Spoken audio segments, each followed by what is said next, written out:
Hi, this is Rob with GamesOnPaper.com, and welcome to game number 3 in our series of the Game of the Week.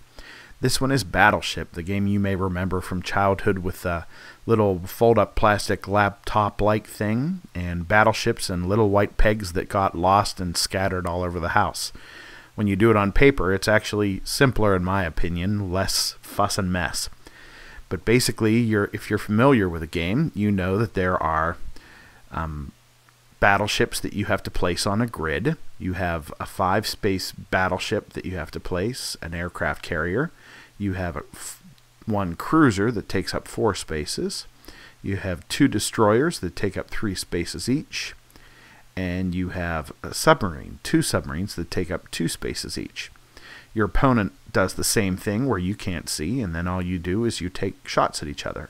For instance, if I thought my opponent had a ship at A1, I would call out A1, and if he said miss, I would have to write a miss in there. And then he'll call out them on mine, and if he calls out C2, I'll call a miss. If I call out B4, and he's got a ship there, it's a hit, so I'll mark an X. And if he were to call out E1, I have a ship there, so I would have to call out a hit. And you keep going until the first person has all of their ships sunk, and that is the end of the game. Now, with paper on pencil, you can be a little bit more creative.